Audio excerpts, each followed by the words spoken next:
इसमें अच्छा म्यूजिक होता है। उनके साथ और इनसेप क्लब के साथ 12 किलोमीटर दौड़ गया। पहली बार सीधा रोड पे मारा। 12 ग्रुप की वजह से। अच्छा, ग्रुप मोटी।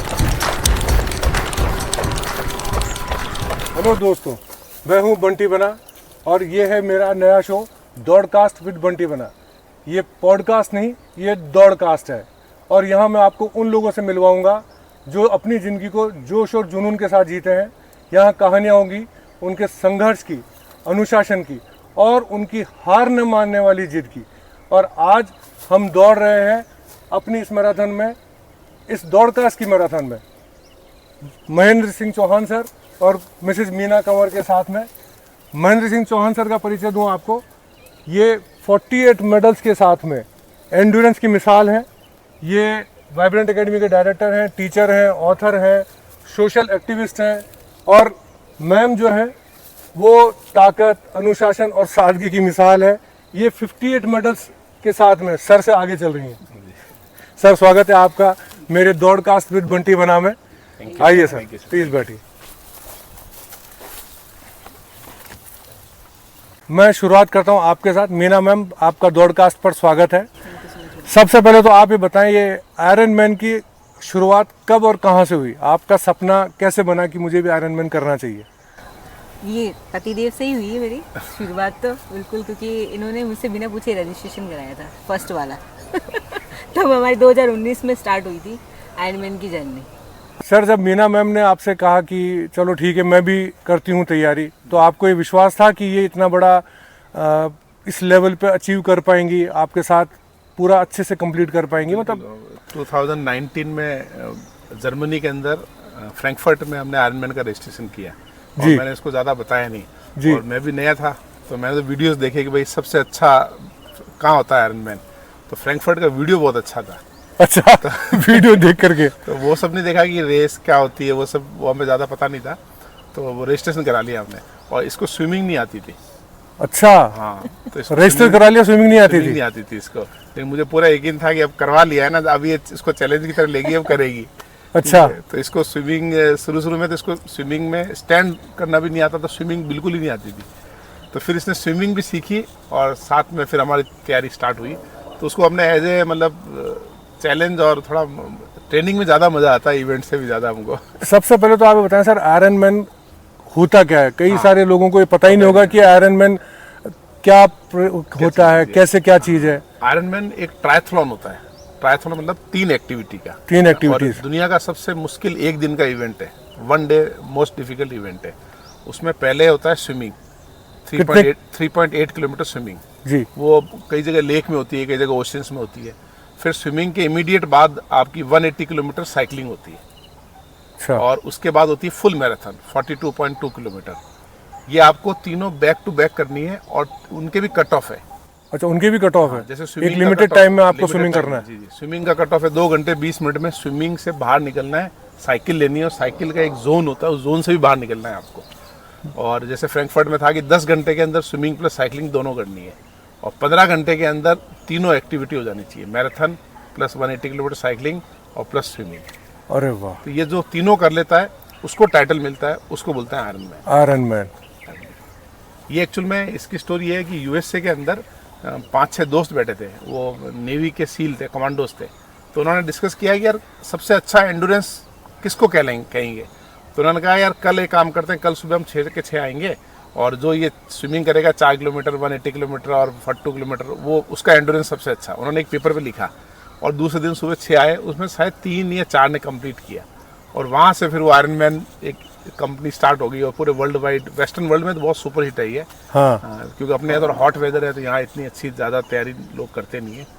इंडिया में अभी तक ऑफिशियल आयरन मैन स्टार्ट नहीं हुआ? फुल नहीं हुआ, हाफ स्टार्ट हो गया है गोवा में। गोवा में हाफ, फुल आयरन मैन क्या बोलते हैं? 70.3 बोलते हैं। 70.3 क्योंकि 70.3 माइल्स उसका डिस्टेंस है जी। और जो हमने किया है वो फुल आयरन मैन कहते हैं, वो 140.6 है, यानी 140.6 miles. Swimming plus cycling plus running तीनों को मिलाओगे तो वो इतना टोटल डिस्टेंस हो जाता है। अच्छा, तो ये है आयरन मैन की कहानी और आप लोगों ने स्टार्ट किया 2019 से? 19 में फ्रैंकफर्ट से? फ्रैंकफर्ट में। तो वो वहाँ क्या दोनों हुआ का कि, दोनों का आपका पूरा फिनिश हुआ वो वाला? नहीं नहीं, वो पहला वाला में क्या हुआ कि ये तो साइकिल से गिर गई थी, है ना, ओह। साइकिल से गिर गई थी ना, साइकिल से गिरी। साइकिल से गिर गई थी। वहाँ एक टर्न था बहुत शार्प उस पे, तो उसके बाद मेरा ऐसा हुआ कि मैंने उसको कर तो लिया, और उस दिन 38 डिग्री टेम्परेचर था उस दिन जर्मनी में, हीट वेव ओहो, हीट वेव थी। हमें तो लगा कि यार वहाँ कोल्ड होगा, वहाँ तो हीट वेव चल गई। तो उसके बाद मैंने उसको कर तो लिया था, लेकिन मैं 2 मिनट ज़्यादा लग गए थे मेरे को, और 2 मिनट से आप डीएनएफ हो गए? DNF हो गया, डिस्क्वालीफाई हो गया। बड़ा सेटबैक रहा होगा सर उसके और लिए। मुझे मतलब 99% कोई दुख नहीं हुआ, क्योंकि जितना एफर्ट मुझे लगाना था वो मैंने लगा दिया। तो मेरा ये मानना है कि कोई भी काम आप करते हो ना, तो मतलब अपने को इंटरनल सेटिस्फेक्शन होना चाहिए, मैंने अपना बेस्ट किया। बेस्ट किया। हाँ, तो फिर उसके बाद तो कोई बात नहीं, मेडल तो मेरे को फिर भी मिला, कि क्रॉस तो मैंने कर लिया। क्रॉस तो कर लिया था। हाँ, तो उसके बाद फिनिशर मेडल मिला। Finish medal. लेकिन वो मेरा वन ऑफ द लाइफ, जब भी ईश्वर इस दुनिया में जाऊंगा तो वो मेरा one of the best day होगा। क्योंकि उस दिन है ना, इतने चैलेंजेस थे ना कि स्विमिंग से बाहर निकले, फिर वो साइकिलिंग की, तो मतलब एक्चुअल में 5-6 घंटे एक्टिविटी के बाद आयरनमैन स्टार्ट होता है। शुरू में तो लगा यार आयरनमैन क्या है, कुछ भी नहीं है, 40-50 किलोमीटर साइकिल वाइकिल, तब तक तो बॉडी एकदम सही रहती है। फिर वो डिहाइड्रेशन स्टार्ट होता है, तो वो हर 20 किलोमीटर चैलेंज था, यार नेक्स्ट 20 कब आएगा, नेक्स्ट 20 कब आएगा, रनिंग चैलेंज था। तो बड़ा मज़ा आया, मतलब ऐसा लगा कि एक ही दिन में 10-12 लड़ाइयाँ लड़नी है। तो सर हम अपनी मैराथन की, इस सवालों की मैराथन की स्टार्ट लाइन पे पहुंच रहे हैं। जी। सबसे पहला सवाल मैम आपसे, शुरुआत में सबसे बड़ा स्ट्रगल क्या था एज ए वुमेन एथलीट? मतलब एक राजपूत समाज से आप आते हैं, तो वहाँ पे इतना एक्सपोजर मिलता नहीं है लेडीज़ को, तो परिवार की तरफ से या घर की तरफ से या बच्चों को लेकर के जिम्मेदारियों के साथ में आपने तैयारी जो चालू की, उसमें आपको क्या क्या फेस करना पड़ा? हाँ, ये सब चीज़ें तो फेस करनी ही पड़ी, क्योंकि राजपूत कम्युनिटी से आते हैं, तो सबसे पहले तो ये होता है कि घूंघट भी है। घूंघट भी है। हाँ, और फिर बाद में उनके जब बड़े लोग बोलते हैं, अरे बीनी रोड में से दौड़ हो गई। सबसे पहले सवाल ही यही था कि अच्छे नहीं लगोगे। अरे क्या करो, आपके बेटा दौड़ा रहा है जबरदस्ती, मैं तो दौड़ना नहीं चाहती। हाँ, मैं दौड़ना नहीं चाहती हूँ। फिर वो था, मतलब ऐसा इतना कुछ नहीं था, पर मेरे ससुर जी बहुत मोटिवेट करते हैं इस चीज़ के लिए। अरे वो, बहुत और सबसे ज़्यादा प्राउड भी वही फील करते हैं कि भाई हाँ, हालांकि मैं उनसे घूंघट रखती हूँ, मैं उनसे बात भी नहीं करती हूँ, पर वो सबसे ज़्यादा अपने समाज में सबसे ज़्यादा वो बताते हैं कि मेरी बीनी ने ये किया है। अरे बहुत अच्छी बात। और बच्चों के साथ ये था कि बच्चे छोटे थे, तो मैनेजमेंट, और लेडीज़ में तो वैसे खूबी होती है मैनेजमेंट भी करना, सब चीज़ तो वो करना पड़ा।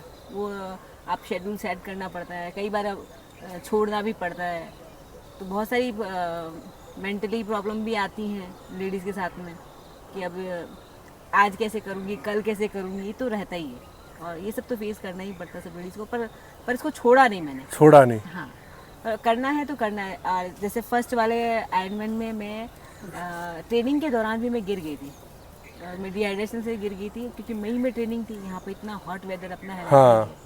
तो उस समय मेरे को यहाँ पे स्टिच आए थे, फर्स्ट वाले में मैं गिर गई थी, और 19 मई को मैं गिरी थी, और मेरा जून में 29 जून को मेरा आयरनमैन था। अच्छा। अब आपका वो स्विमिंग छूट गया, प्रैक्टिस, जब सबसे ज़्यादा आपको प्रैक्टिस करनी उस समय आपका वो छूट गया। तो मेरा ये था कि अब ये मुझे बोलते थे कि तुम कुछ ही नहीं करोगी, तुम्हारे स्टिच आ रहे, अब मेरे को स्ट्रेस। हाँ। मेरा भी अब ट्रेनिंग तो छूट रही है मेरी, चलो स्विमिंग नहीं हो रही, तो ये चले जाते, तो मैं क्या करती, मतलब सोसाइटी के अंदर ही मैं उसके अंदर 12 किलोमीटर 10 किलोमीटर अंदर ही दौड़ दी थी, पार्किंग में। अच्छा। मतलब वो वाला था कि हाँ नहीं करना तो है, तो फिर करना ही है। तो मैं शौक हो जाता था भाई। वो जैसे ट्रेनिंग आती थी, हमारा कोच है पोर्तुगल का डियोगो, तो वो बोलता था भाई आज 1.5 घंटे रनिंग है, तो मैं बाहर जाता रनिंग करने, मैं घर आके सोचता था बैठी होगी, मैंने देखा ये खुद गाड़ी बंद कर रही होती है। नीचे पार्किंग में दौड़ लेती थी। अच्छा, वेरी गुड। पार्किंग में तो बहुत छोटा सा स्पेस है, छोटा सा स्पेस होता है। बिल्कुल round and round and round, round भी नहीं, एल शेप में पूरा वो, तो वो छोटा सा स्पेस आपने तो शायद हाँ देखा है। वो तो और ज्यादा टफ है, मतलब बाहर दौड़ने से ज्यादा टफ है अंदर पार्किंग में दौड़ना। वहाँ मैंने हाईएस्ट 14 किलोमीटर की है उसमें। अरे वाह, 14 किलोमीटर अंदर ही। मैंने मेरी छत पे 5 किलोमीटर किए थे, वो भी कोरोना में, जब कुछ करने को नहीं था, तो ठीक है छत पे भागो।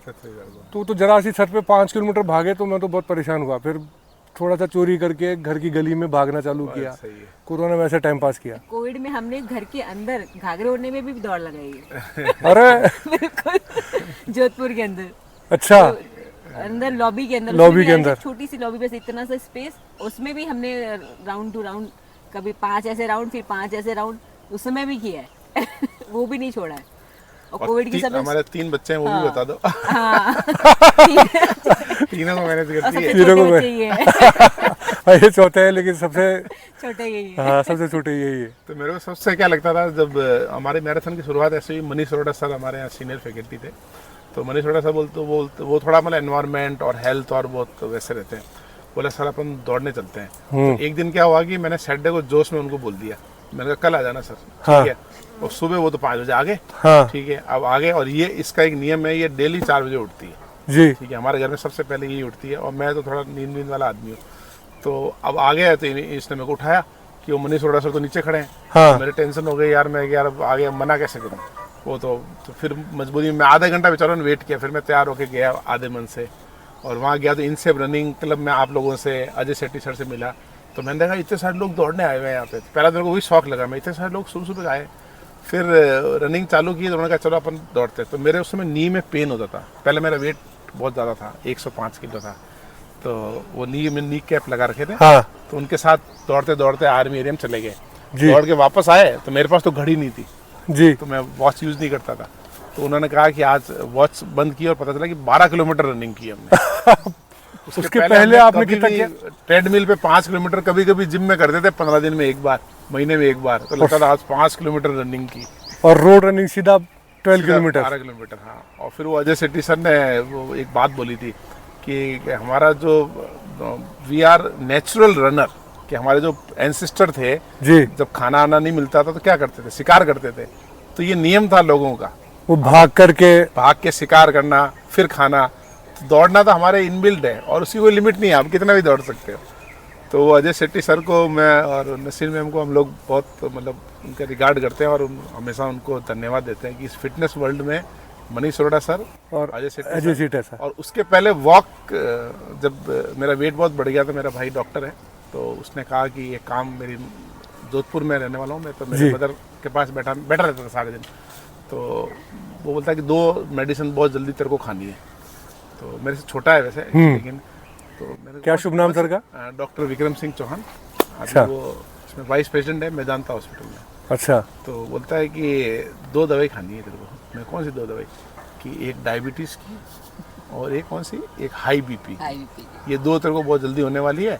और मेरी मम्मी को बोलता था तैयारी कर लो, आप तो खा ही रहे हो, इसको भी खिलाना शुरू इसको भी खिलाना शुरू ठीक है, करना ये 2-1 साल में आ जाएगा, 105 तो हो ही गया। हाँ तो मैं सोचता यार ऐसा क्यों बोल रहा है यार, मतलब मैं इग्नोर करता। जब उन्होंने बोला सबसे ज्यादा स्ट्रेस मुझे हुआ तो मैंने स्टार्ट किया वॉक करना, योगा करना, उसके बाद फिर ये है। तो पहले इसने वॉक किया, तो ये वॉक करने जाती तो मेरे को बड़ा गिल्ट फील होता था, मैं कि यार ये तो वॉक करती है और अपन तो कुछ करते ही नहीं है, ठीक है।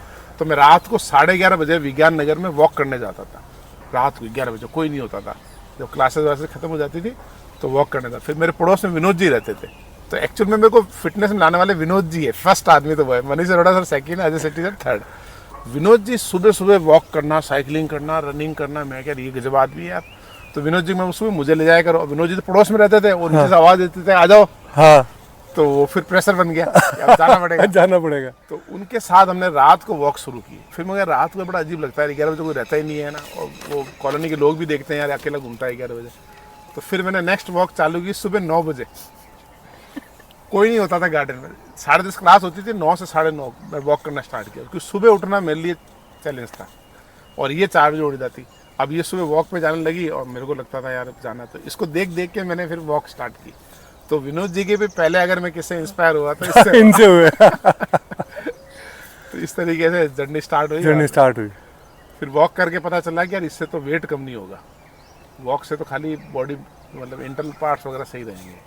तो फिर किसी ने बताया कि जिम जाना चाहिए, तो फिर मैं जिम पहुंच गया। तो अच्छा। फिर मैं जिम गया, तो जिम में उस समय एक मूवी आई थी सिंघम जी, की, अजय देवगन की। उसमें एक सीन होता है, वो पानी के अंदर ऐसे बाहर निकलता है, अपनी बॉडी दिखाता है। हाँ तो मैं जिम में गया, और यहाँ पे एनी टाइम नहीं, क्या नाम है जिम का उसका, तलवलकर था, हाँ उसमें गया। और वहाँ मैंने बोला कि यार मेरे को जिम करना है, ठीक है। तो उन्होंने कहा कि आपका एम क्या है, वो जिम में नए नए वालों को पूछते हैं ना। पूछते हैं। तो मैंने कहा आपने सिंघम मूवी देखी है? कि हाँ देखी है, बस मैं वैसे ही बॉडी बनानी है, टाइम कितना लगेगा? तो वो हंसने लगे। मैंने आप टाइम बोलो, ठीक है कोई दिक्कत नहीं है हम कर लेंगे। तो बोले 6 महीने में हो जाएगी, ठीक है। अब जिम स्टार्ट किया। अब पहले हफ्ते 1 महीना तो खुद ही किया, फिर मैं समझ में आ गया कि यार जिम अपने बस की नहीं है। तो फिर वहाँ एक ट्रेनर थे नावेद खान करके, वो यंग बहुत अच्छा लड़का था, तो उसके साथ मैंने ट्रेनिंग स्टार्ट की। अब वो बहुत सिंसियर आदमी, वो बिल्कुल सिंसियर ट्रेनिंग कराए। तो फ्राइडे को मेरे लेग्स की ट्रेनिंग कराए वो, और ऐसी हालत हो जाए मेरी कि मैं ना टाइम गिनता था कि बस यार फ्राइडे 1 घंटा ये खत्म हो जाए, सैटरडे संडे छुट्टी आने वाली है। और वो मेरे जब हाथ की एक्सरसाइज करवाता तो मैं क्लास लेने जाता था 10:30 बजे। क्लास लेने गया तो मेरा एक बार तो ऐसा हुआ मेरा हाथ ही नहीं उठा क्योंकि वो उसने एक्सरसाइज नहीं करवा ली ना। मैंने कहा बच्चों आज है ना पहले अपन डिक्टेट करेंगे, आज मेरा हाथ नहीं उठ रहा है, टाइम लगेगा थोड़ा। तो ऐसे करके वो फिटनेस की जर्नी स्टार्ट हुई। तो वहाँ क्या हुआ कि जिम में तब तक ये फिटनेस में नहीं आई, ये मैं बात बता रहा हूँ आपको 2010 से। 10 से 2016 तक मैं 6 साल जिम किया, और थोड़े लोग बोलने लगे यार तुम ठीक हो रहे हो। एक्चुअली में वेट नहीं कम हो रहा था, लेकिन वो फिटनेस मसल मास गेन हो रहा था। तो लोगों को लग रहा था कि यार ये 10 किलो वेट कम हो गया, और कपड़े भी थोड़े ठीक लगने लगे। तो फिर वहाँ पे क्या हुआ कि एक दिन अंशुल कासलीवाल जी जो हैं और हरप्रीत सिंह जी, तो ये क्या जिम आते थे। तो ये ना एक दिन जिम आके बोला यार मैं 10 किलोमीटर दौड़ के आया हूँ। मैंने कहा यार ऐसे कैसे हो सकता है यार, ये आदमी कह रहा है मैं 10 किलोमीटर दौड़ के आया हूँ और फिर 1 घंटा जिम कर रहा है यार। मैं यार नहीं यार ये गलत बात है यार, ये तो कुछ और ही है, मतलब नशे में है ये लोग। अच्छा, विश्वास नहीं हुआ, विश्वास ही नहीं हुआ, मैं ये तो नशे में है ये लोग, ये गलत बोल रहे हैं। 10 किलोमीटर दौड़ के जिम कर रहे हैं, ऐसा थोड़ी होता है। पहली बात 10 किलोमीटर दौड़ना तो पॉसिबल ही नहीं है। ठीक है। तो फिर वो मनीष अरोड़ा सर, वो अच्छा कोचिंग में हम बात करें, मनीष अरोड़ा सर मेरे काफ़ी क्लोज थे, तो वो बोलते थे यार एनवायरनमेंट अच्छा होना चाहिए, हवा पानी अच्छी होनी चाहिए। उस टाइप के आदमी है कि आज हवा खराब है, वो AQI देखने वाले। अच्छा। हमने तो जिंदगी में AQI देखा ही नहीं, तो मैं कह रहा आदमी हम तो इग्नोर करते थे। फिर क्या रनिंग बहुत अच्छी होती है। फिर उन्होंने एक बात बोल दी कि वेट लॉस बहुत अच्छा होता है रनिंग से। मैंने कहा ये सही है फिर तो यार। तो आधा मोटिवेशन रनिंग का ये था कि वेट कम करना है, कि भाई सुना था कि वेट कम हो जाता है। और फिर वो इनसे मैं अजय शेट्टी सर के साथ जो है ना, तो वो जैसे हम IIT के बच्चों को ट्रेन करते हैं ना कि भाई IIT दुनिया का सबसे मुश्किल एंट्रेंस एग्जामिनेशन है, तो हम बच्चों को पूरा वो प्लान करके, हमें पता होता है इसमें पोटेंशियल ये कर सकता है। तो वो विश्वास अजय शेट्टी सर और नसीम मैम ने हम दोनों को जो दिया ना जी, कि उसकी वजह से हमें पता चला कि यार बहुत हम कर सकते हैं जी। तो फिर पता चला, हम घूमने जा रहे थे वहाँ पे, कहाँ गए थे, रोम। तो वहाँ पे हमने नहीं, अच्छा उसके बाद मैराथन का पता चला, मनीष अरोड़ा सर बोला मैराथन दौड़ने चलते हैं जी। तो पहले 2016 में दिल्ली हाफ मैराथन में रजिस्ट्रेशन करा लिया, है ना। अब मैं, मनीष अरोड़ा सर और हमारे साथ एक पंकज जोशी सर जी, हम तीनों गए। अब हाफ मैराथन दौड़नी है कल, और सुबह शनिवार को सुबह पहुंच गए और देख रहे हैं कि क्या क्या करना चाहिए आदमी को। किसी ने लिखा था कि रबड़ी खानी चाहिए तो हम रात को रबड़ी खाने गए। किसी ने लिखा कि काप्स अच्छे लेने चाहिए, 2-4 रोटी खाई चूर के बढ़िया से तो पूरी तैयारी के साथ मैराथन पे पहुंच गए। अब वो अच्छा, किसी ने लिखा था कि धीरे धीरे चलना चाहिए नहीं तो क्रैम्प आ जाते हैं, ये दिमाग में हमारे सेट था। और वो मैराथन 21 किलोमीटर दौड़ी, तो उसके बाद उसने मेडल पहनाया। मैंने कहा उस मेडल जिसने पहनाया, मैं कहा मैं ज़िंदगी में यार 2 ही मेडल मज़ा आएगा, तो जब वरमाला पहनी थी तब ये वाला मेडल है, ये वाला मेडल है। बड़ा मज़ा आया उसके बाद। तो फिर मैं और मनीष अरोड़ा सर ट्रेन में वापस कोटा आ रहे थे, तो मनीष अरोड़ा सर बोले सर ये तो हाफ मैराथन है, एक फुल भी होती है। मैं फुल क्या होती है कि फुल होती है 42। तो मैं कहा वो कहाँ होती है कि वो होती है बॉम्बे में जनवरी में, ये अक्टूबर की बात है 2016 में। हाँ। तो ट्रेन में ही हमने कहा यार उसको देखो रजिस्ट्रेशन कैसे होता है। मनीष अरोड़ा बोला रजिस्ट्रेशन हो रहा है, मैं करवा लो फिर। तो हमने ट्रेन में रजिस्ट्रेशन करा लिया मुंबई फुल मैराथन का 42 का। और हमने 42 कभी दौड़ी नहीं। मेरे कोच कौन, मनीष अरोड़ा सर, है ना। अब उन्होंने कहा यार 42 दौड़ने के लिए आपको 27 किलोमीटर एक बार दौड़ना पड़ेगा। तो एक बार हम 27 किलोमीटर दौड़े, है ना, पूरे उधर कोटा में कॉलोनियों में। हाँ। और फिर वो पहुंच गए उधर इवेंट कराने, इवेंट मुंबई में। अब मुंबई में ह्यूमिडिटी थी, तो सुबह 5 बजे कुछ 5:30 कुछ स्टार्ट हुई। हाँ। और हमने 20 किलोमीटर तक तो ठीक रहा, 20 के बाद वो पसीना और हालत ख़राब हो गई एकदम। तो फिर मैं तो मतलब धीरे धीरे 4 मिनट, वो अजय सर ने सिखा रखा था 4 minute run 1 minute walk, 4 minute run 1 minute walk करते करते फिर क्रैम्प आने लग गए मुझे। तो मेरे को अंशुल कासलीवाल सर की एक बात याद है, उन्होंने कहा था जब भी क्रैम्प आए तो आइस लगाया करो। तो बीच में आइस के वो आइस पैक मिल रहे हैं, तो मैंने आइस पैक ले लिए और ऐसे पीछे लगा लिए, ऐसे थोड़ा रनिंग करता लगाता, ऐसे लगाता ऐसे लगाता। और वहाँ पे वो होते हैं वो स्पीड के साथ वो दौड़ते हैं ना, वो लोग जो फ्लैग लेके दौड़ते हैं ना सर, बस है कि भाई मैं 4:30 में कंप्लीट करूंगा। Pacer pacer. तो एक पेसर के साथ लग गया मैं, जिसका टारगेट था 5.5 घंटे। हाँ। अब वो पेसर ने क्या किया कि लास्ट में ज्यादा 5-7 किलोमीटर पहले पेसर के क्रैम्प आ गया।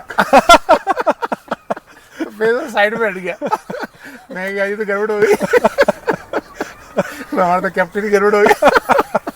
तो अब सब बार बार माइंड ये कहे कि यार बहुत हो गया, करना जरूरी थोड़ी है, पेसर ही घायल है तो आप भी घायल हो जाओ। हाँ, जिसको आप फॉलो करें वो तो वही पड़ा। वही घायल है। तो है ना, मतलब इसमें मैंने सीखा कि माइंड आपको बार बार रोकता है ना जी। अच्छा, घर पे क्या है कि मेरे को बच्चों ने, छोटे वाले दोनों बच्चे जो है, उन्होंने कहा कि पापा ना मेडल लेके आना। तो मेरे दिमाग में चल रहा है, वो घर जाती बच्चे कहेंगे पापा मेडल का क्या हुआ। क्या हुआ। तो वो दिमाग में जैसे ही बच्चे आते हैं ना, तो दुनिया में सबसे बड़ी मोटिवेशन आपकी फैमिली होती है। जी बिल्कुल। तो जैसे ही बच्चे मेरे दिमाग में आए, मैंने कहा करना तो ही है। मैंने कैप्टन साहब को तो लेटाया, मैं कहा आप तो रुको, मेरे को तो मेडल चाहिए। तो मैं आगे चला, फिर वो आइस लगा के धीरे धीरे 5 घंटे और 50 मिनट में मैंने फर्स्ट मैराथन पूरी। और जब मैंने पूरी की तो फिर मैं और मनीष शर्मा लेट गए। तो उसके बाद हम वापस, मैं तो उठा ही नहीं 20-25 मिनट तक। मेरा तो हो गया। लेकिन था बड़ा इंटरेस्टिंग, मजा आया। ये पहली हाफ मैराथन और पहली फुल मैराथन था। और मेरे पाँव के वो नाखून सब निकल गए, नाखून निकल गए 2, और वहाँ पे थोड़ा वो ब्लैक हो जाती है ना ऐसे। हाँ। वो ब्लैक हो गई, लेकिन वो बड़ा, मतलब आप तो खुद रनर हो, आपको पता ना मजा आता है वो उस दर्द में। हाँ, उस दर्द में आनंद है सर। और अचीवमेंट का फील सर, जो हमने फर्स्ट मेडल जो भी किसी चीज़ का लिया ना, उसका तो फिर वो सबसे स्पेशल होता है। सबसे पहला वाला मेडल सबसे स्पेशल होता है। तो हम अपनी इस दौड़कास्ट की मैराथन को और आगे बढ़ाते हैं। बिना मैम से पूछूंगा मैं, आयरन मैन का कोई ऐसा मोमेंट जो बहुत इमोशनल याद आता है आपको? जब भी आप आयरन मैन को याद करते हैं तो इमोशनल हो जाते हैं उसको सोच के कि आयरन मैन का सबसे इमोशनल मेरा अभी लास्ट ईयर था 2025 में हैम्बर्ग में, जिसमें मैं डिस्क्वालीफाई हुई थी। उसमें मैं गिर गई थी साइकिल से। तो मेरे को फिर वहाँ पे उसी दौरान फिर वो 34 किलोमीटर साइकिलिंग की थी, तब तक फिर मैं उस समय गिर गई। फिर वहाँ से मुझे मतलब मेडिकल वैन तक वो लेके गए, और फिर वहाँ पे उन्होंने बोला आपके स्टिच वगैरह आएंगे। मैंने कहा अभी तुम इसको सिर्फ बैंडेड लगा लो, मुझे भी साइकिलिंग कंप्लीट करनी है। क्योंकि मैं इसमें साइकिल में सीट में भी प्रॉब्लम आ गई, जिसका स्क्रू वगैरह कहीं गिर गया था, तो वो सीट मूवेबल हो गई। तो फिर वो मतलब बार में खड़े होकर ही साइकिल चलाई ऑलमोस्ट पूरा 180 किलोमीटर। तो वो कंप्लीट किया, पर उसमें भी फिर मैं 2 मिनट से रह गई थी, क्योंकि वो बार बार सीट के चक्कर में मुझे बार बार रुकना पड़ रहा था। क्योंकि वो बार बार पीछे टायर पे टच हो रही थी, बोतल टच हो रही थी, वो भी निकाल के फेंक दी, और फिर ये पेन भी हो रहा था साथ में। फिर वो जब मैंने कंप्लीट की साइकिलिंग, फिर 2 मिनट से डिस्क्वालीफाई हुई, तो फिर मेरे बच्चे वहीं पे थे, दोनों छोटे वाले। तो बोले मम्मा ब्रेव, आपने आयरन मैन, आप तो पहले से आयरन मैन हो, आप लोग इतना। तो वो मेरे लिए सबसे इमोशनल मोमेंट था। हाँ। तो उस समय मैं अपनी बेटी के गले लगे रोकी थी, मुझे लगा यार ये नहीं हुआ, ये हो जाना चाहिए। पर वो मुझे ऐसा लगा कि हाँ ये हो गया ना, मतलब यहाँ तक भी आई हूँ ना, मेरे लिए तो बच्चे इतना अप्रिशिएट कर लिए, मेरे लिए ये सबसे बड़ी बात है। वो मेरे लिए सबसे इमोशनल। दूसरा सवाल, उसके बाद आपको ऐसा लगा कि मुझे प्रूव करना है, मुझे कंप्लीट करना है अगली बार के लिए, तो मुझे प्रेशर आ गया होगा थोड़ा सा? बिल्कुल। वो अगली बार के लिए, इसीलिए फिर ये जो वाला आयरन मैन था, मैंने इनसे अच्छे टाइमिंग में किया था। प्रेशर को ज़्यादा सीरियसली ले लिया। मुझे इसको किसी भी तरह करना है, पर मुझे कंप्लीट ही करना है। तो ये बहुत डिफिकल्ट था। अभी वाला जो न्यूजीलैंड वाला आयरन मैन था, डिफिकल्ट था काफ़ी। एलिवेशन, वेदर और सब कुछ मिला के काफ़ी डिफिकल्ट था, पर इसको मैंने फिर कंप्लीट किया। बहुत इसमें भी मुझे बहुत मुश्किलें आई, पर इसको गॉड की वजह से मतलब हो गया मुझसे। ये बहुत मेरे लिए सबसे बड़ी बात थी। वो हैम्बर्ग में जब ये गिर गई ना, इसके साथ साइकिल में 2 इशू, ये गिरी नहीं थी एक्चुअली, पीछे वाले ने टक्कर मार दी थी। अच्छा। पीछे वाले ने इसको टक्कर मार दी, कोई उसने ध्यान से देखा नहीं, और फिर इसकी सीट की वो भी हिल गई, सीट वाइब्रेट करने लगी। तो जब ये, अच्छा मैं क्या जनरली ना साइकिलिंग में ध्यान रखता हूँ ये मेरे को क्रॉस कर जाए, तो मेरी आधी साइकिलिंग में दिमाग में ये चलती है कि यार ये दिखी नहीं अभी तक, ठीक है ना। तो वो रनिंग के लिए जब आयरन मैन हैम्बर्ग में, जर्मनी में है, तो वहाँ पे जब हम रनिंग के लिए मैं आया ना, तो दोनों बच्चे छोटे वाले साथ में थे। तो उन्होंने कहा कि, मैंने कहा मम्मी कहाँ है, कि मम्मी के चोट लग गई। तो मैं रुका एकदम, पापा मम्मी बहुत ब्रेव है, आपको पता नहीं है, मम्मी बहुत ब्रेव है, मम्मी है रियल आयरन मैन। ठीक है, आप करके आओ, तब तक हम यहीं खड़े हैं, ठीक है। तो मुझे इतनी खुशी हुई कि मतलब वो बच्चे है ना, इतने मतलब परिवार के साथ आप जब कंफर्ट के बाहर जाते हो, घूमने जाते हो, कहीं जाते हो ना, तो परिवार में एक्चुअल बॉन्डिंग होती है कि आप खुद को सामान उठा रहे हो, एक दूसरे की मदद कर रहे हो। तो वो मेरे को बहुत अच्छा लगा कि बच्चे है ना मतलब मोटिवेट करते हैं और सीखते हैं। तो बच्चों ने बोला मेरे को, मेरे 30 नंबर जो बेटा है उसने बोला कि पापा है ना मामा को अगले साल वापस आना है इधर हैम्बर्ग। हाँ। हम कई बार हम आयरनमैन करना नहीं चाहते हैं, हाँ, बच्चे करवा देते हैं। बच्चे करा देते हैं, रजिस्ट्रेशन करवाते हैं ना। जैसे मैं ऑस्ट्रेलिया का रजिस्ट्रेशन करा रहा था, मैंने कहा हाफ करते हैं यार, हाँ, फुल में बहुत मेहनत लगती है। हाँ, हाफ नहीं होगा, फुल करनी है, फुल करनी है। तो इसीलिए फिर हैम्बर्ग के बाद जो न्यूजीलैंड, क्योंकि विंटर में ना यूरोप में बंद हो जाते हैं आयरनमैन, फिर हाँ। इस तरफ विंटर में इधर होते हैं Australia New Zealand. Sir toughest marathon कौन सी फील हुई आपको मेंटली?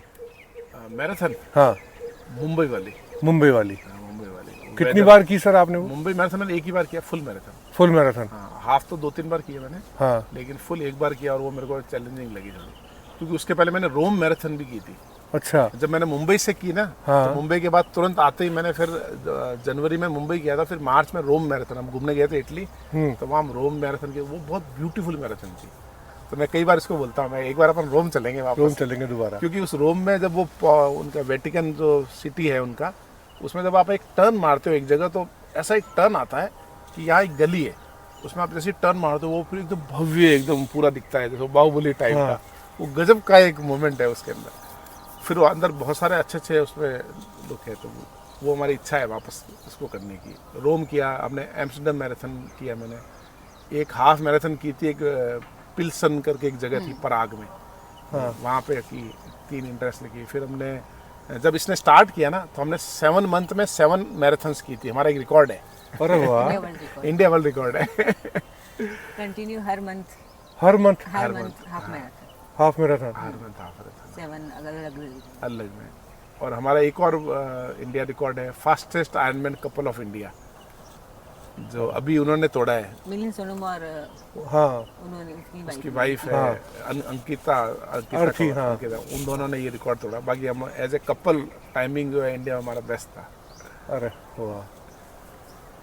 आप दोनों के लिए जर्नी का सबसे प्राउड मोमेंट क्या है एज अ कपल? इस पूरी जर्नी का, जो आप आज यहाँ बैठे उससे पहले कि कहीं किसी रेस में, मतलब जो बहुत आप दोनों को लगा हो यार मज़ा आ गया आज, ऐसा प्राउड मोमेंट जो खुद दोनों फील करते हो? फर्स्ट आयरन मैन तल्लीन वाला ही फर्स्ट आयरन मैन कंप्लीट किया जो दोनों ने। आयरन मैन तल्लीन, एस्टोनिया एक कंट्री है, एस्टोनिया कैपिटल है तल्लीन, हाँ, उसमें हमने फर्स्ट आयरन मैन किया था। क्योंकि हमारा 2019 में जब डिस्क्वालीफाई, एक्चुअल में मैंने 7 आयरन मैन पार्टिसिपेट किए, जिसमें 2 में डिस्क्वालीफाई हुआ। तो 2019 में हम जर्मनी गए थे, तो वहाँ हम डिस्क्वालीफाई हो गए। फिर हमने बहुत अच्छी तैयारी की थी 2020 में ऑस्ट्रेलिया जाने के लिए, लेकिन जैसे ही तैयारी, अप्रैल में आयरनमैन था और मार्च में कोरोना आ गया था, तो हमारी पूरी तैयारी जीरो हो गई वापस। फिर 2021 में हमने फिर तैयारी की न्यूजीलैंड की। फिर आपको पता हो लॉकडाउन में न्यूजीलैंड ने कोरोना में पूरा स्ट्रिक्ट लॉकडाउन था, उसने मतलब वीज़ा अप्लाई नहीं करने दिया, तो फिर हमारा वो डिस्क्वालीफाई हो गया। फिर 2022 में जैसे ही कोरोना में फ्लाइट स्टार्ट हुई, तो हम ऑस्ट्रेलिया चले गए सीधा, पोर्ट मैकलिन एक जगह है। और क्योंकि हमने पूरे कोरोना में ट्रेनिंग इंडोर की थी, साइकिलिंग भी। और जब ऑस्ट्रेलिया हम गए तो वहाँ पे क्या था कि वो समुद्र के किनारे रोड चलती है ऐसे, और क्रॉस विंड चलते हैं। तो क्रॉस विंड में हमारी तो ऐसी हालत ख़राब हुई कि साइकिल में ही मैं 150 किलोमीटर पे ही डिस्क्वालीफाई हो गया, टाइमिंग जो बीच वाला कट ऑफ नहीं हुआ, और ये भी साइकिलिंग में डिस्क्वालीफाई हो गई।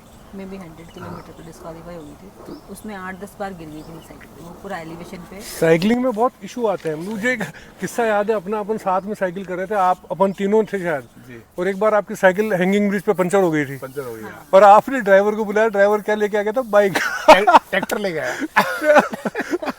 कि मुझे साइकिल पंचर हो गई, गाड़ी लेके आ जा। हाँ। तो वो है ना, उस गाड़ी लेके आया तो आ गया, तो उसको गाड़ी उसने ट्रैक्टर लेके आ गया, एक बार ट्रैक्टर वाला पकड़ के लिया ट्रैक्टर वाले को पकड़ना। फिर हम ट्रैक्टर पे ही गए बाबा। साइकिलिंग क्या है कि मतलब एक तो असेंबल करके ले जाओ। आयरनमैन में सबसे बड़ा चैलेंज क्या है कि 3 तो ये activity, swimming, cycling, running, plus strength. Gym training बहुत इंपॉर्टेंट है, 2 दिन हफ्ते में जिम ट्रेनिंग भी होती है। अदरवाइज वो, क्योंकि वो हम 8 एक्सरसाइज फिक्स करते हैं, इसकी फिक्स एक्सरसाइज होती है, तो और एक वो प्लैंक 9 एक्सरसाइज होती है। तो वो पैरेलली जैसे जैसे ट्रेनिंग बढ़ती है ना, वैसे वैसे वो जिम भी बढ़ता है। हाँ, वो मसल उस तरीके से पैरेलली ट्रेन करनी पड़ती है। और प्लस उसमें लॉजिस्टिक इशू बहुत है। लॉजिस्टिक इशू मतलब आप फॉरेन में जा रहे हो तो वीज़ा लगाना, उसके टिकट, उसका खर्चा भी काफ़ी है। और प्लस साइकिलिंग को पूरा असेंबल साइकिल को ले पूरा जाना, खोल फिर करके वहाँ ले जाओ, assemble फिर वहाँ करना। असेंबल करना। तो थोड़ा बहुत महंगा होता है। जैसे वहाँ साइकिलिंग को साइकिल सिर्फ देखने को और उसको सही करने के $100 ले लेते हैं। अच्छा। 5-6 हज़ार 8 हज़ार रुपये तो वो सिर्फ साइकिल देखने के लिए लेता है क्या? ठीक है, सब कुछ। ओके, आप चेक करवाना भी ज़रूरी है। और फिर क्या है कि वो लोग यूरोपियन और ये लोग तो इनके लिए तो फिटनेस मतलब पार्ट ऑफ द लाइफ है। जैसे अपने लिए तो अपन सोचते हैं कि एक्स्ट्रा एफर्ट डाल रहे हैं। Extra effort उनकी कर रहे हैं। तो मतलब ज़िंदगी में साइकिल देखोगे 10 लाख की 20 लाख की ऐसे साइकिलें होती हैं उनकी। वो इन्वेस्ट करते हैं उसमें, हेल्थ और उसमें। अपन हेल्थ को थोड़ा पीछे पीछे रखते रखते हैं। पीछे रखते तो वो हर और साइकिल की बहुत डिटेल नॉलेज होती है। तो हैम्बर्ग में याद है वो एक जूलिया मैम जो एक साइकिलिस्ट है जो सर्बिया में। है सर्बिया, वो क्या है बेसिकली ये साइकिल की मैकेनिक है। वो हमारे कोच ने हमको इंट्रोड्यूस कराया उससे, और वो इससे बहुत इम्प्रेस है क्योंकि वो इंस्टाग्राम में इसको देखती है, यार तुम तो बहुत ट्रेडिशनल लेडी और यहाँ आ गई आयरन मैन करने। तो वो जब भी मिलती है इसको बहुत खुशी से मिलती है। तो उसने एक दिन बोला कि आपके इंडिया में आप साइकिल के मैकेनिक को दिखाया करो। मैंने कहा हमारे यहाँ बहुत मैकेनिक है, हर गली गली में है। हाँ। तो फिर उसने वेबसाइट खोली, बोला नहीं नहीं इंडिया में आपके मैकेनिक नहीं है, इंडिया में सिर्फ एक ही लेडी में एक ही मैकेनिक है, मुंबई में। उसने एक नाम बताया। तो मैंने कहा हमारा तो हर जगह पंचर लगा देते हैं, कोई दिक्कत नहीं है। बोले वो मैकेनिक नहीं चाहिए, वो इतने टेक्निकली साउंड होते हैं, साइकिल की चेन 7 गियर कितने पॉइंट, मतलब बहुत परफेक्शन है उनके अंदर। तो वो हमने सीखा कि यार कम चीज़ें रखो लेकिन अच्छी रखो। अच्छी रखो। ये यूरोपियन लोगों से सीखा हमने। साइकिल का वेट कितना होता है जो करते हैं वो लोग? 6-7 किलो होता है। 7 किलो 7 किलो। कार्बन फ्रेम होती है। कार्बन फ्रेम पूरी। हाँ, और उसमें भी साइकिल की अलग कैटेगरी होती है ना, जैसे एक टीटी बाइक, हाँ। टाइम ट्रायथलॉन बाइक ज़्यादातर लोग वो यूज़ करते हैं। सेकंड रोड बाइक, थर्ड होती है हाइब्रिड, और फोर्थ ये एमटीबी मोटे टायर वाली। मोटे टायर वो टायर वाली। पतला होता जाता हाँ, टायर पतला होता जाता है। है। हाँ, तो टीटी बाइक तो पूरी एरोडायनेमिक होती है, पूरा आपको मतलब ऐसे रहना पड़ता है। तो उसकी प्रैक्टिस बनानी पड़ती है ऐसे। जितना आप एरोडायनेमिक रहोगे तो विंड का विंड रेजिस्टेंस का रेजिस्टेंस कम विंड का रेजिस्टेंस बहुत टेक्निकली, उसके प्लैंक अच्छे होने चाहिए ताकि और गियर भी उसी के अंदर होते हैं, तो आप उसको चलाते रहो, है ना। तो और साइकिलिंग सबसे मतलब चैलेंजिंग है इसके अंदर, क्योंकि आप जैसे तैयारी करके जाते हैं, हम लोग जैसे यहाँ करते हैं कोटा इस हाईवे पे, ये अपना चित्तौड़ हाईवे, बूंदी हाईवे जी। और वहाँ जाने पे अलग ही रोड होगी, है ना, अलग ही एलिवेशन होगा, अलग ही विंड होगा। तो वो एक्चुअल आप प्रैक्टिस कर ही नहीं सकते उसकी। रनिंग में तो क्या है, मतलब दौड़ना है ना रनिंग में। तो स्विमिंग और साइकिलिंग में चैलेंज है। यहाँ जो स्विमिंग होती है वो तो हम अंदर ही करते हैं, हम पूल में करते हैं, स्विमिंग पूल में करते हैं। हाँ। और साफ पानी और बिल्कुल ठहरा हुआ पानी, वहाँ पे वेव्स आती हैं ओशन में, उन सब चीज़ों को फेस करना दिक्कत वाला काम है। वहाँ की हर जगह की हर अलग चैलेंज है वहाँ का। मतलब हम ये देखते थे आयरन मैन इजी कहाँ होता है, तो हमें अब इतना एक्सपीरियंस हो गया कि इजी कहीं नहीं होता है। हाँ, सब मेरे जगह साथ साइकिल के इश्यू इसलिए ज़्यादा होते हैं, एक तो क्योंकि मेरे साइज की साइकिल नहीं है, मेरी हाइट बहुत कम है। इस वजह से मुझे बहुत इश्यू हो जाते हैं साइकिल के। तो हर बार जो भी साइकिल का इश्यू हो इसी वजह से होता है। भाई इसके पहले एक टीटी बाइक है, कौन सी P3 करके, हमने वहाँ से मंगवाई थी यूरोप से ही। तो उसके बाद इसके हाइट के अकॉर्डिंग मैंने पूरी दुनिया में हर कंपनी से बात कर ली, तो वो मतलब इसके हाइट की साइकिल नहीं आती है, टीटी बाइक नहीं आती। तो फिर पता चला यार मैं आती क्यों नहीं, पता चला यूरोपियन साइड, यूएस, कनाडा, ये लोग लंबे हैं सब। तो इसकी हाइट जो थोड़ी शॉर्ट है ना, हाँ। तो उसके हिसाब से बस वो 1 इंच का फ़र्क आता है। 1 इंच के फ़र्क से आपका जो साइकिल में पेडल होता है, तो ये बैलेंसिंग, ये नी और उतरने में, हाँ। तो इसको बहुत चैलेंज आते हैं। मतलब ये 8-10 बार तो ये नॉर्मल गिर जाती है। मैं बोलती आप चला ही नहीं सकते अगर मेरी जगह होते ना। हाँ, हाँ। और उसमें क्या है कि मतलब लोगों को लगता है कि मैं मेहनत करके मैंने आयरन मैन किए, 5 किए, इसमें हैट्रिक कर ली, लेकिन एक्चुअल में सारा आयरन मैन इसी ने कराया मुझे। वो हर व्यक्ति की सफलता के पीछे औरत का हाथ होता है, तो मैम का हाथ आपके साथ है। और दूसरा क्या होता है कि जब आप फिटनेस में होते हो ना, तो आज के जीवन में सबके जीवन में कुछ ना कुछ स्ट्रेस है ना, वो नेचुरल है ना। और वो तो हमारे घर में पिछले 10 साल से डिस्कशन क्या होता है कि यार नेक्स्ट इवेंट कौन सा है, तैयारी कैसे करनी है। हमारा 90% डिस्कशन यही होता है। हमारा ये डिस्कशन नहीं होता है कि वो बुआ जी ने क्या चल रहा है, फूफा जी के क्या चल रहा है। उनके तो लगता है ऐसा जाना है उधर, तो वो थोड़ा देखते हैं हाँ यार उधर ध्यान देना है थोड़ा सा। इसका भी डिस्कशन होता है ना, तो अच्छा अपने ये प्रैक्टिस करके उसके बाद अपन आएंगे वहाँ से, तो इस टाइम पे अपन ये स्विमिंग वाली प्रैक्टिस कर लेंगे, तो ये डिस्कशन होता है। ये डिस्कशन होते रहते हैं। तो हम आते हैं ना, जाते हैं ना, जैसे आज जोधपुर जाना है हमको। हाँ, गाँव में जाके प्रैक्टिस होती है? नहीं, हाँ वहाँ नहीं वहाँ करते। नहीं वहाँ नहीं हो पाती। वहाँ तो ये घूंघट में आ जाती है। हाँ, और ये आलस में आ जाता है। खाना पीना बिल्कुल डिफरेंट हो जाता होगा वहाँ। वहाँ तो मैं तो खैर सोने वाला प्रोग्राम रहता है 8-9 घंटे तो वहाँ अलग माहौल है। तो शुरू शुरू वो शौकीन है बहुत। शुरू शुरू मम्मी पापा को पहली बार क्या कि जब आयरन मैन करके आया ना, तो न्यूज़ मीडिया में न्यूज़ आने लगी ना, तो वो गांव में न्यूज़ आती है। सब पिताजी जोधपुर में रहते हैं, गांव में मेरा सर लूणी की तहसील में गांव है, लूनी में। लूणी के पास गांव है। तो वो गांव की न्यूज़ छपी ना, तो वो गांव वाले बोले न्यूज़ छपी है, तो हमारे पिताजी खुश। ठीक है ना, पिताजी के उधर एरिया में इज्जत होनी चाहिए उनके। अब तो क्या इतनी फेमस है ये। हाँ, तो अब जैसे अभी मेरे कजिन दादाजी की डेथ हुई थी पिछले महीने, मैं वहाँ था, तो वहाँ मेरे को 2-3 लोग मिले बाहर के, वो सब इसके बारे में अच्छे से जानते थे। और वो भी वो मतलब उनका ये था कि यार आपने किया ठीक है, आप तो लंबे हो और ये हो वो हो, ऐसे बोल दिया। हाँ। या उन्होंने किया हाइट छोटी है फिर भी उसने कर लिया। तो इसके इंस्पायर बहुत सारी लेडीज हो रही, बहुत सारी हाँ। लड़की हैं जो हाउस वाइफ है, वो भी इंस्पायर हो रही है। जैसे ये वहाँ जाती है, बताती है कि भाई आप घर में ही एक्टिविटी कर सकते हो। तो जैसे मैं भी टीचर हूँ, तो मुझे लगता है कि अगर हमसे हमारी वजह से कोई 4 लोग इंस्पायर होकर कुछ कर रहे हैं, हाँ। तो वो सबसे बढ़िया बात। बढ़िया बात है। तो चलो सर, अब ये हम आधा सफ़र तय कर चुके हैं। जी। अब हमारा हाइड्रेशन ब्रेक का टाइम है, हम हाइड्रेशन ब्रेक लेते हैं और आपसे फिर दोबारा बात करते हैं। ट्रेनिंग के दौरान आप दोनों का क्या रोल रहता है एक दूसरे के साथ? मतलब सपोर्टर, क्रिटिक, या कैसे कोच? भाई क्या होता है, कोच ट्रेनिंग देता है ना, तो ये मेरे को हर संडे पूछती है कि अगले हफ्ते की क्या ट्रेनिंग, हमारी वीकली ट्रेनिंग आती है। तो कोच ट्रेनिंग देने के बाद हम डिस्कस करते हैं भाई ये ट्रेनिंग है। फिर मैं क्या थोड़ा आलसी हूँ, मतलब कोच की 60-70% ट्रेनिंग करता हूँ मैं 100% भी नहीं करता, 80% भी नहीं करता।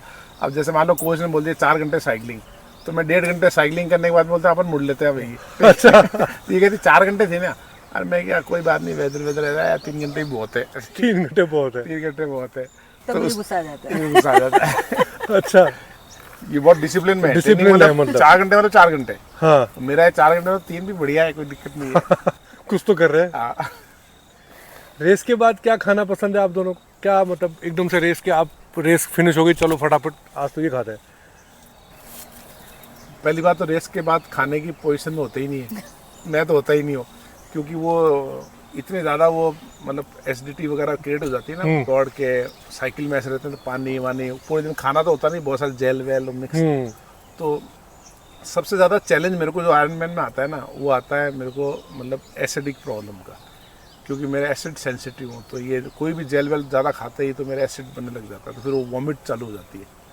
तो वो मतलब मैंने एक चीज़ सीखी, एक मैंने पोस्ट भी डाला था एक बार, कि आयरन मैन के लिए सबसे इम्पोर्टेंट है आपका स्टमक, उसकी डाइजेशन कैपेसिटी बहुत अच्छी होनी चाहिए। तो फिर आप जैसे मतलब साइकिल में ऐसे हो, पानी पी रहे हो, आप जेल खा रहे हो, आप कार्ब्स खा रहे हो, वो फिर वो जब रनिंग में आता है वॉमिट होने लगता है उसमें, और पेट आपका फूल जाता है एकदम। तो वो उस रात को खाते कुछ भी नहीं है, लेकिन वो बहुत गलत है कि उसके अगर आप नहीं खाते हो तो फिर रात को चक्कर वक्कर आके हेल्थ इशू हो जाते हैं। तो हम लोग इस बार कोशिश ये करते हैं, खाना खाने के बाद जल्दी, जैसे बच्चे साथ में होते हैं, वो दाल चावल ले आते हैं, तो मैं 1 कटोरी दाल चावल खा लेता हूँ, और ये भगवान की दया से इसका थोड़ा ठीक रहता है, तो ये अपने हिसाब से थोड़ा खा लेती है। वो खाना बहुत ज़रूरी होता है इवेंट के बाद।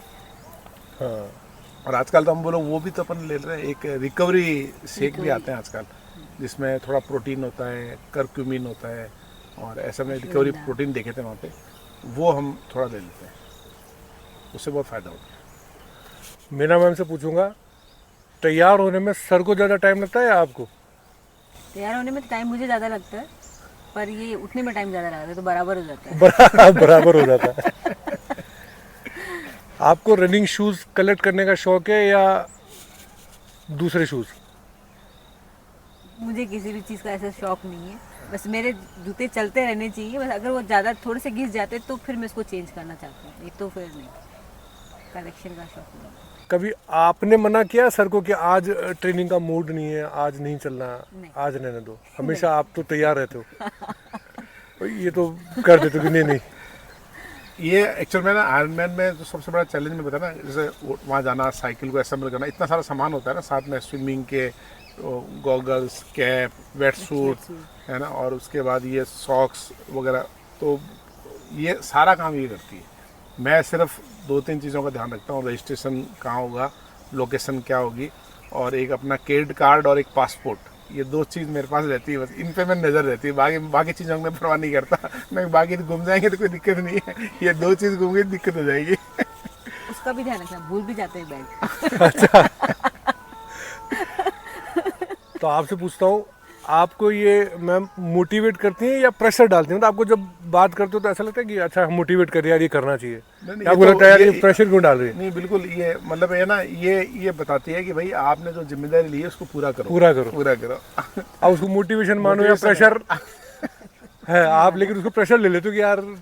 मैं कई बार तो नाराज होता, मैं क्या मतलब 1.5 घंटे से आधा घंटे किया है ना, इसमें क्या फर्क पड़ता है। हाँ ठीक है ना, मैं ऑलवेज अंडर ट्रेन रहता हूँ 20-30%, क्योंकि शुरू में मेरे 1-2 बार इंजरी आने लगी, जो स्पीड पे करने लगा। फिर मैंने सोचा यार ये स्पीड से इंजरी आ रही है, स्पीड को दिमाग से निकाल दो। और इसकी सबसे अच्छी बात ये है कि जैसे हम कई बार मैराथन दौड़ने जाते हैं ना, तो मैंने कितना टाइम हुआ कि नहीं, मुझे पता ही नहीं कितना टाइम हुआ, तो मेरे को पता ही नहीं है कि भाई इसको कोई मतलब नहीं है कि कितना टाइम हुआ क्या नहीं हुआ, बस कर लिया, मजा आ गया, हो गया, आप ठीक हो ना, मैं ठीक हूँ, बस इसको कोई मतलब नहीं है। टाइमिंग मेरे लिए इशू नहीं है, मैं उसको हर Completion. एंजॉय करती हूँ। हाँ, completion. बस कंपटीशन जैसा लेती हाँ, मतलब कंपटीशन एक दूसरे से हाँ, रहता है। नहीं कंप्लीशन मतलब फिनिश करना है, बस completion। फिनिश करना है। बिल्कुल। क्योंकि वो टाइमिंग वाला लेते ही दिमाग में है ना, मतलब मैंने देखा, एक तो पहला तो मज़ा ख़राब हो जाता है, दूसरा ट्रेनिंग भी ज़्यादा करनी पड़ती है।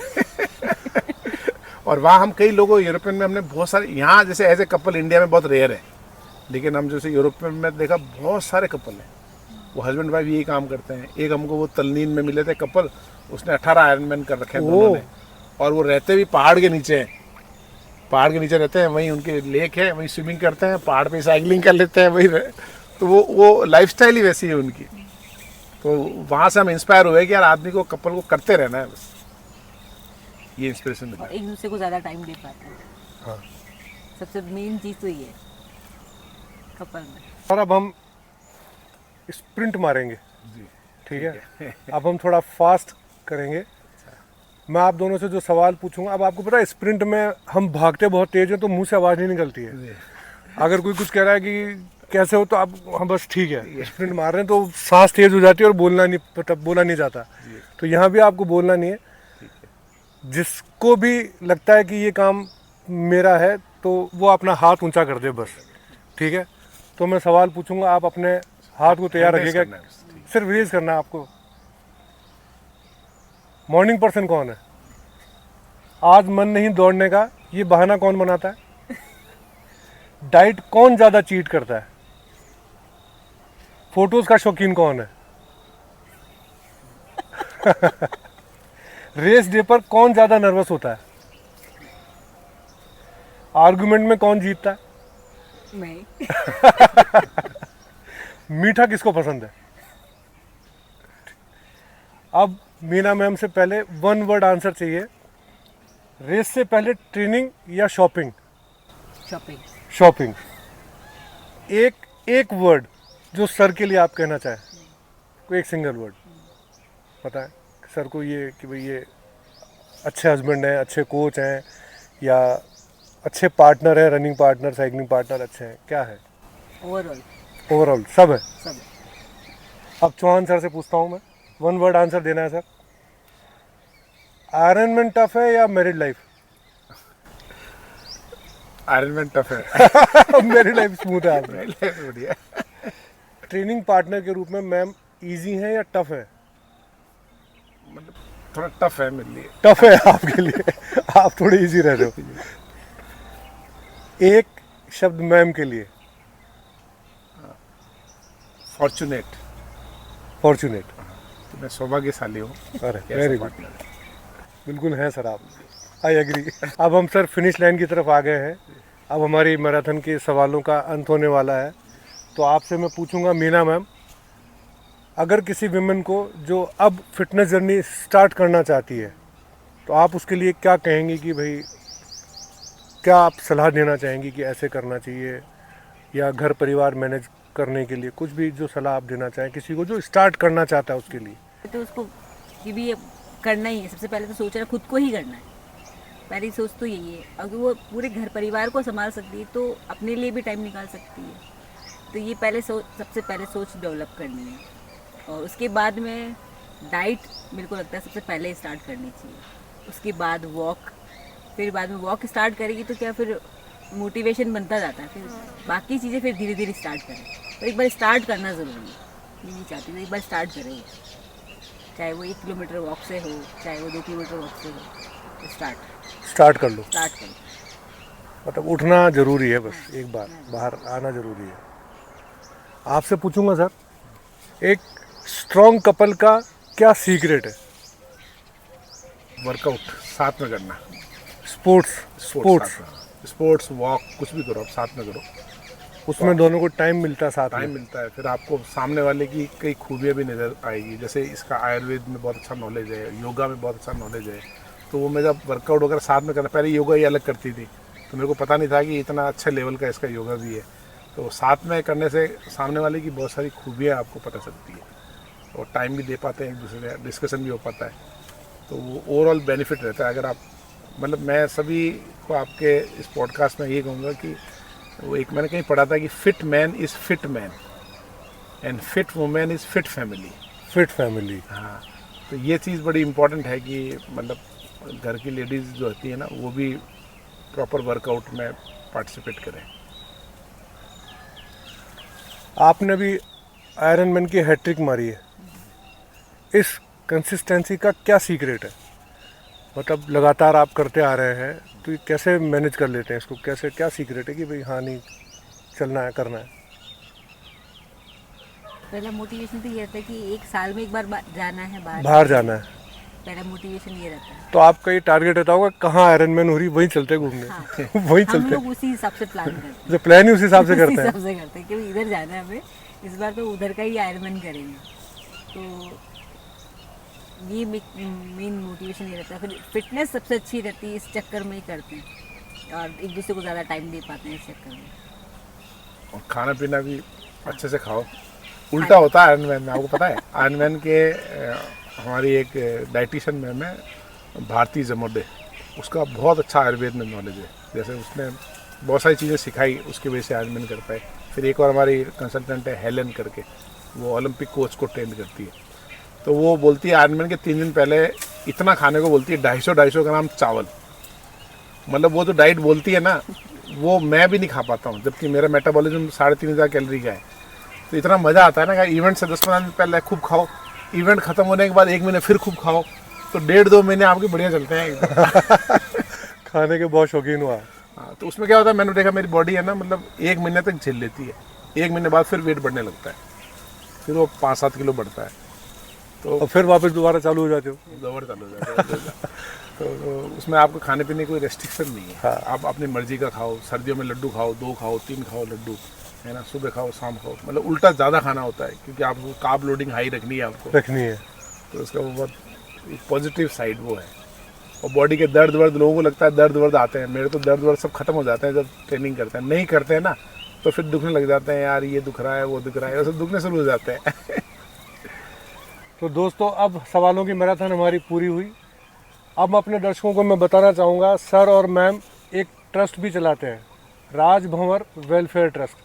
सर, मैं आपसे उस ट्रस्ट के बारे में जानना चाहूँगा कि आप उस ट्रस्ट के थ्रू क्या करते हैं और कैसे करते हैं, और ये ट्रस्ट कैसे बनी, इसका नाम राजभंवर कैसे रखा गया? राजभंवर ट्रस्ट मतलब राजकंवर मेरी मदर का नाम है और भंवर सिंह जी मेरे पिताजी का नाम है। अच्छा, राजकंवर और भंवर सिंह जी, तो राजभंवर हो गया। राजभंवर वेलफेयर ट्रस्ट हो गया नाम, खैर इसने रखा है, नाम का क्रेडिट पूरा इस पे जाता है। तो 2004 से हम काम कर रहे हैं, मतलब 22 साल हो गए हम करते हुए। 2004 से 2012 तक हम गुप्त करते थे, पहले बोलते हैं ना गुप्त करना चाहिए। तो फिर 2012 में नीरज जैन साहब हमारे चार्टर्ड अकाउंटेंट हैं, तो कोटा के नामी सी है वो, उन्होंने एक बात बोली कि यार तुम ये जो करते हो ना, इसको है ना ट्रस्ट के थ्रू करो। तो उन्होंने मेरे को रात को बोला, सुबह तो मैंने फिर ट्रस्ट बनाने का पूरा, मैं कहा आप बना के दो कैसे करना है।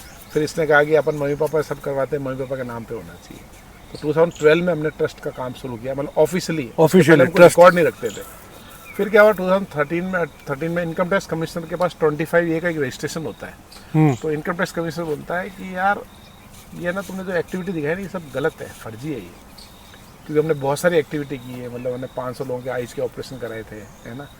तो उसने कहा कि नहीं ये गलत है। तो अच्छा हमारे पास कोई प्रूफ ही नहीं, ना हाँ। वीडियो ना फोटो, क्योंकि हम तो लेते ही नहीं थे कुछ। हाँ तो वो बात मुझे बहुत बुरी लगी। मैंने कहा यार मतलब माना कि कई बेईमान होते हैं, सारे होते हैं, ये तो गलत है ना। हाँ और नीरज जी ने बोला कि नहीं नहीं ये जेन्युइन आदमी है। उनके कहने पे उसने रजिस्ट्रेशन तो कर दिया मेरा, लेकिन फिर नेक्स्ट ईयर मैंने पूरी फाइल बनाई उसकी, उस वो लगा के आज तक कोई क्वेश्चन रेज नहीं होता है। हर एक्टिविटी की फोटोग्राफ डाल के फेसबुक पे डाल दिया। मतलब वो गुप्त करना भी गलत हो जाता है, गुप्त करना भी हाँ, गलत है। मतलब अगर कोई कहे कि मैं करके और किसी को ना बताऊं तो वो गलत है, आपको बताना पड़ेगा, बताना पड़ेगा। अगर कि आप भाई हम ये दूसरे करते लोगों हैं। का सपोर्ट लेना है लोगों को तो सपोर्ट बताना पड़ेगा। तो हम जैसे गाँव में मेनली विधवाओं को सपोर्ट करते हैं, पानी वगैरह का करते हैं। अब कोटा में हमारा पिछले 5 साल से एक मुहिम चल रहा है 1 लाख घुमेंतु बच्चों को पढ़ाने का। जी। तो हम लोग यहाँ कोटा में 9 रोड स्कूल चला रहे हैं।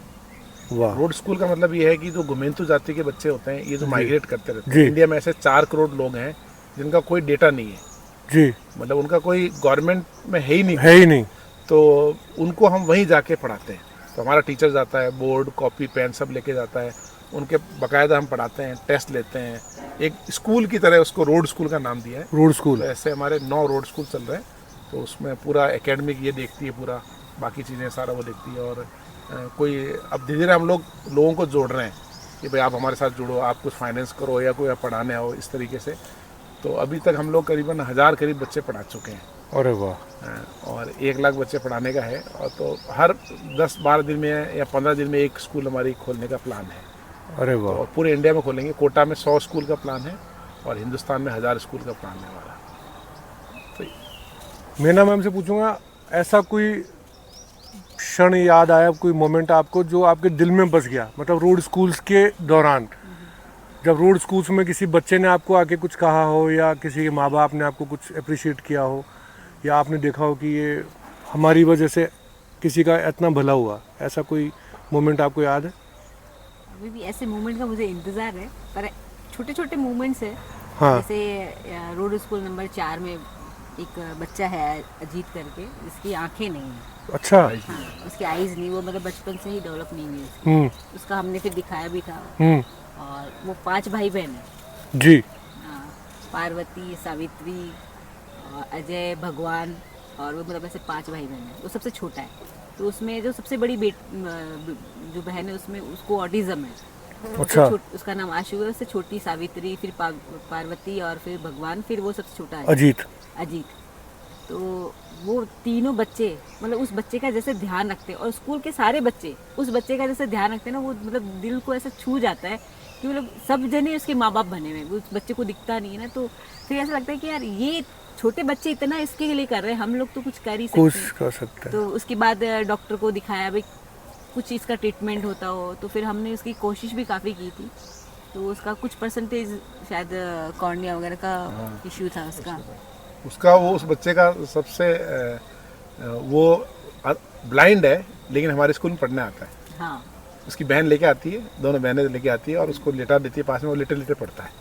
और उसको सब गिनती सब आती है, उसको ABCD वगैरह सब आता है, सब आती है, बोल के बताएगा आपको हो रहा। फिर यहाँ पे इंस्टाग्राम पे एक वीडियो डाला था मैंने, तो वीडियो हमने डाला तो काफ़ी वायरल हुआ वो वीडियो। तो मेरा ये था कि यार डॉक्टर से कहते हैं, डॉक्टर सिरोया करके है ना, उनका सन जो है प्रैक्टिस करता है, उसका कॉल आया मेरे पास और मैं उसको दिखाने ले गया। तो उसके बचपन से ही आइज़ का पीछे का जो पोर्शन जो होता है वो डेवलप ही नहीं हुआ। उसने बहुत ट्राई की, उसने कहा यार आजकल कुछ ऐसे स्पेक्स भी आ गए हैं जिसे पार्सली दिखने लगता है। बोला इसके थोड़ा भी होता ना मैं कर देता, लेकिन वो उसका डेवलपमेंट ही नहीं हुआ। और उसमें रीज़न जो पता चला वो बहुत हॉरिबल रीज़न था। रीज़न ये था कि ड्यूरिंग प्रेगनेंसी उस लेडी ने कुछ खाया है। ओह। तो जैसे कि होता है ना, लेडी प्रेगनेंट के समय बेटा पैदा करना है, ओह, तो ऐसी कोई दवाई खा ली उसने, उसका साइड इफेक्ट है। ओहो। अभी भी सर इन चीज़ों में बहुत उलझे हुए लोग।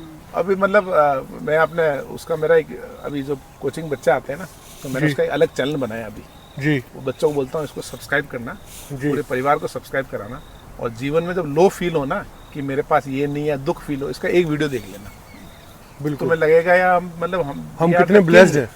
रोज छत है, हाँ, उनकी छत नहीं है उनके पास, खाने का उनका वो सिस्टम नहीं है, खाना आज सुबह है या शाम को एक टाइम का ही खाना है उनका, पढ़ने का तो बहुत दूर की बात है है ना। पढ़ते हुए जब स्कूल में पढ़ते हैं तो हम माँ बाप के सामने पढ़ाते हैं, आप किसी माँ बाप का चेहरा देखना, जब बच्चे पढ़ रहे हो तो उसकी माँ दूर बैठी होगी, उसका चेहरे का एक्सप्रेशन देखना, आपको ऐसा लगेगा यार दुनिया में मतलब मैंने सब कुछ पा लिया। इतनी प्यार से वो अपने बच्चे को पढ़ते हुए देखती है कि यार मेरा बच्चा पढ़ रहा है, तो उसकी खुशी का लेवल ही अलग होता है माँ का। तो मतलब दुनिया में बहुत दुख है, बच्चे तो बहुत स्ट्रगल है, तो थोड़ा लोगों को सेवा का काम करना चाहिए मेरे साथ। मेरे पिताजी एक बात बोलते हैं जिसको हम फॉलो करते हैं, मेरे पिताजी बोलते हैं कि बेटा हाथ है ना ऐसे रखना है, ऐसे नहीं रखना है। तो उसको हम दोनों भाई, और अब तो हमारे पीछे मेरे से ज़्यादा ये करती है, ठीक है ना। मैं तो कई बार बोल देता हूँ यार ये छोड़ो यार ये सब।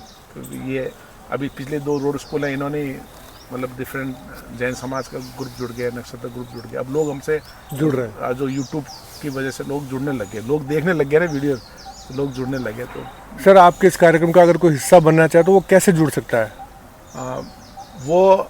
मेरी ईमेल आईडी है mschauhan1278@gmail.com, उस पर वो मेरे को ईमेल कर दे कि किस तरीके से जुड़ना चाहता है। अगर एज ए कोई कंपनी है, वो एज ए मतलब स्पॉन्सर जुड़ना चाहे तो बहुत बढ़िया, या कोई प्रोडक्शन करता है, बोर्ड बनाता है, कॉपी किताब बताता है, वैसे वो जुड़ सकता है। कोई चाहता है कि मैं अपने दादा दादी के नाम पे, नाना के नाम पे स्कूल चलाऊँ, तो उसकी ब्रांडिंग हम कर देंगे, पार्सली वो कर दे। कोई चाहता है कि मैं पढ़ाऊँ, फ्री में आके पढ़ा सकता हूँ, तो वो आके पढ़ा सकता है। कोई चाहता है कि जैसा अभी एक IPS ऑफिसर है, उनको मैंने रोड स्कूल बुलाया था, उन्होंने बोला कि मैं अगले हफ्ते आके गुड टच बैड टच का बच्चों को समझाऊंगा। तो वो कोई लेक्चर लेना चाहे योगा से related, good touch bad touch, तो वो मेरे को ईमेल करके आ सकता है, फिर मैं अपने वॉलंटियर से कनेक्ट कर दूँगा। तो सर और मैम, आपने आज यहाँ आकर सबको अपना स्टोरी सुनाई, ये बहुत इंस्पिरेशनल भी था, और आपके जीवन की कई सारी बातें जो है लोगों को बहुत प्रेरणा देगी, बहुत सीखेंगे लोग आपसे। और जो आप एक सामाजिक कार्य कर रहे हैं वो तो बहुत ही उत्कृष्ट है, उसके माध्यम से पता नहीं कितने लोगों का आप भला कर रहे हैं, कितने बच्चों को आगे जीवन में उनको रोशनी मिलेगी आगे। दौड़कास्ट में आने के लिए आप दोनों का बहुत बहुत धन्यवाद। मैं शुक्रगुजार हूँ, आपने अपना इतना समय निकाला मेरे लिए। आप दोनों सच में ये साबित करते हैं कि फिनिश लाइन के बाद दौड़ स्टार्ट होती है। फिनिश लाइन के बाद, फिनिश लाइन तो पूरी हो गई, उसको तो लोगों ने देखा, मेडल हो गया, उसके बाद की जो दौड़ है उससे जो दूसरों के जीवन में रोशनी लाना है, वो एक बड़ी बात है। तो दोस्तों, अगर आप भी सर के साथ इस बदलाव में हिस्सा बनना चाहते हैं तो नीचे दिए गए डिस्क्रिप्शन में इनके लिंक को फॉलो करें, सर को मेल करें और इनके साथ जुड़ जाएं। आयरन मैन बनना चाहें तो जुड़ जाएं, और अगर आप इनके सामाजिक कार्य में इनके साथ जुड़ करके राजभवन वेलफेयर ट्रस्ट को अपना सपोर्ट देना चाहते हैं तो हम शुक्रगुजार रहेंगे। Thank you so much. अगर आपको आज का मेरा ये दौड़कास्ट अच्छा लगा हो तो दौड़कास्ट को लाइक करें और मेरे चैनल को सब्सक्राइब करें, क्योंकि यहाँ खून नहीं जुनून दौड़ता है।